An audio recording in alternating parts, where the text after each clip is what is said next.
L'Ordovicien et le Silurien sont deux périodes géologiques de l'ère du Paléozoïque, aussi appelée ère primaire.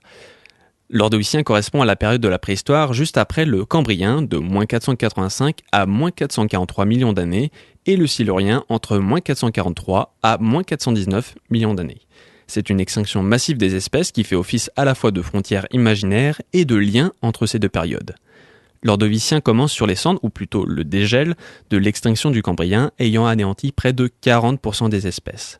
N'oublions pas que la vie n'était présente que dans les océans à cette époque, à part quelques lichens sur Terre. Le cycle de la vie étant bien fait, le vide laissé par les espèces éteintes a laissé la place à ce que les spécialistes appellent le GOBE, acronyme de Great Ordovician Biodiversification Event, ou bien l'événement de la grande biodiversification ordovicienne dans la langue de Molière.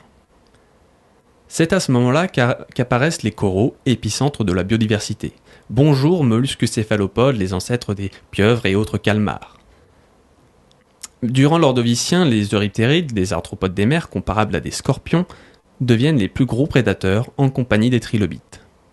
Malheureusement pour ce beau monde, l'Ordovicien se termine par la première extinction massive des espèces, et là c'est entre moins 70 et 80% des espèces qui sont anéanties. La cause de ce cataclysme, une chute des températures jusqu'à atteindre une ère glaciaire. Différentes hypothèses sont proposées pour cette glaciation. D'abord des événements volcaniques avec l'éruption de plusieurs volcans, voire des supervolcans, et le ciel se voile, le soleil ne passe plus, les cendres polluent les sols et les océans, les températures changent. Videz votre cendrier dans l'aquarium de votre poisson rouge et on verra s'il apprécie. Autre hypothèse, la chute d'un météore, bon là pas besoin d'un dessin, ou encore l'hypothèse très intéressante du sursaut gamma. Un sursaut gamma n'est autre que la propulsion des rayons gamma par une étoile mourante qui explose en ce qu'on appelle une supernova. Ces rayons auraient percé l'atmosphère, changeant sa composition en un gaz nocif, le dioxyde d'azote. Les rayons UV du soleil n'étant plus aussi bien filtrés, ils modifient carrément l'ADN des animaux, et notamment du plancton, la source primaire de la chaîne alimentaire. La couche de dioxyde d'azote bloque la chaleur, ainsi les températures baissent jusqu'à une nouvelle ère glaciaire. Heureusement pour la vie, les rayons UV sont filtrés par l'eau et à certaines profondeurs, la vie reste préservée, même si le niveau de l'eau est aspiré par les calottes glaciaires qui se forment. Au Silurien, la situation s'améliore et la fonte des glaces fait remonter le niveau des océans. Dans les eaux peu profondes, la biodiversité se reconstitue. Les euryptérides, les gros scorpions dont on vient de parler, reprennent du poil de la bête, mais d'autres bestiaux arrivent comme les placodermes, ce sont des poissons cuirassés possédant une mâchoire.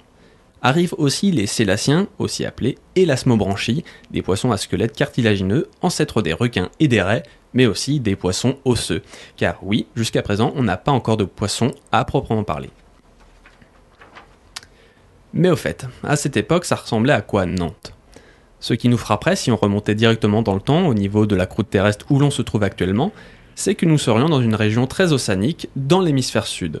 En effet, seuls quelques archipels se situent alors aux alentours de la France actuelle, au sud d'un petit continent appelé Avalonia, dans l'océan Iapetus. Preuve en est, dans les années 80, des fossiles de trilobites de l'Ordovicien ont été retrouvés dans le massif armoricain, au niveau du Ligné, entre Nantes et Angers. Je me demande bien à quoi pourra ressembler Nantes dans 400 millions d'années dans le futur.